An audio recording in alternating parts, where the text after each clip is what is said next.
Finally বন্ধুসকল আজিৰ দিনটোতে চৰকাৰী ফি ই ৰিক্সাৰ ওপৰত আহি পৰিছে এটা গুৰুত্বপূৰ্ণ খবৰ।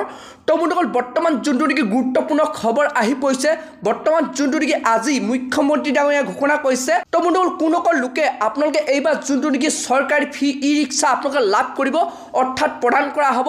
তো কোনসকল লোকে লাভ কৰিব, আপোনালোকে কেনেধৰণে আবেদন কৰিব লাগিব, তো আপোনালোকে আবেদন পত্ৰ ক'ত পাব আৰু লগতে আপোনালোকে কোন মাহত আপোনালোকক ই ৰিক্সা প্ৰদান কৰা হ'ব অৰ্থাৎ লাভ কৰিব।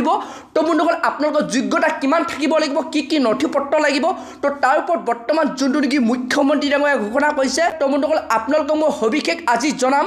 তো বন্ধুসকল আপোনালোকে সেইটো কাৰণে ভিডিঅ'টো একেবাৰে স্কিপ নকৰাকৈ আপোনালোকে চাই থাকিব আৰু লগতে যদি আপোনালোকে মোৰ চেনেলটোত নতুনকৈ ভিজিট কৰিছে, চেনেলটো লাইক এটা কৰি দিব, পাৰিলে ছাবস্ক্ৰাইব এটা কৰি দিব, লগতে আপোনালোকে বেল আইকনটো অন কৰি দিব।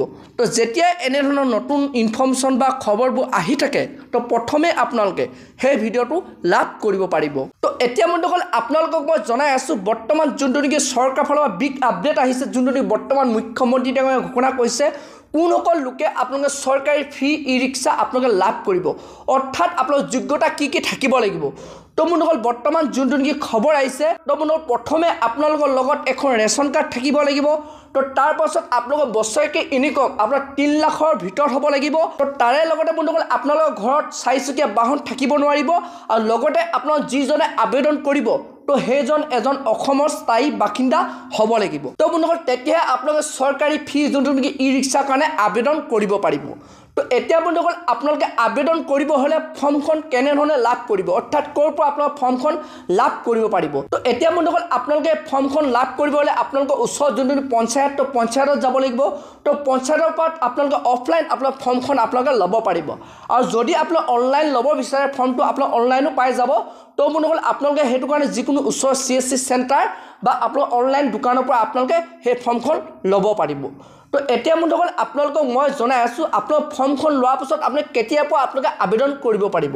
তো বন্ধুসকল যোনটো নেকি বৰ্তমান আপডেট আহিছে, যোনটো নেকি খবৰ আহিছে, তো বন্ধুসকল আপোনালোকে 1 ডিচেম্বৰৰ পৰা আপোনালোকে আবেদন কৰিব পাৰিব। তো এতিয়া বন্ধুসকল আপোনালোকক মই জনাই আছোঁ, আপোনালোকে আবেদন কৰাৰ পাছত আপোনালোকে কেতিয়া আপোনালোকে চৰকাৰী ফি ই ৰিক্সাখন আপোনালোকে লাভ কৰিব।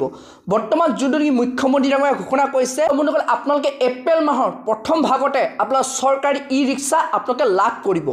অৰ্থাৎ বৰ্তমান চৰকাৰে ডেটটো দিয়া নাই কোনটো মাহত লাভ কৰিব, তো সেইটোৱে কৈছে। তো আপোনালোকে এপ্ৰিল মাহত অৰ্থাৎ আপোনাৰ 2026 চনৰ এপ্ৰিল মাহৰ প্ৰথম ভাগতে আপোনালোকক ই ৰিক্সা প্ৰদান কৰা হ'ব। কিন্তু বন্ধুসকল আপোনালোকক মই যেনেধৰণে কৈছিলোঁ সেইকেইটা যোগ্যতা আপোনালোকে থাকিব লাগিব। আপোনালোকৰ ঘৰত কোনো আপোনাৰ 4চকীয়া বাহন থাকিব নালাগিব, আপোনালোকৰ এখন ৰেচন কাৰ্ড থাকিব লাগিব, তাৰে লগতে আপোনালোকৰ বাৰ্ষিক ইনকম আপোনালোকৰ 3 লাখৰ ভিতৰত আপোনালোকৰ হ'ব লাগিব। তো তেতিয়া বন্ধুসকল আপোনালোকে আবেদন কৰিব পাৰিব। আৰু বন্ধুসকল যেতিয়া ইয়াৰ ওপৰত নতুন আপডেট আহে, নতুন ইনফৰ্মেশ্যন আহে, যদি আপোনালোকে ভিডিঅ'টো লাভ কৰিব বিচাৰে চেনেলটো লাইক এটা কৰি দিব, পাৰিলে ছাবস্ক্ৰাইব এটা কৰিব। যেতিয়া ইয়াৰ ওপৰত নতুন খবৰ, নতুন ইনফৰ্মেশ্যনবোৰ আহি থাকে, তো প্ৰথমে আপোনালোকে সেই ভিডিঅ'টো লাভ কৰিব পাৰিব।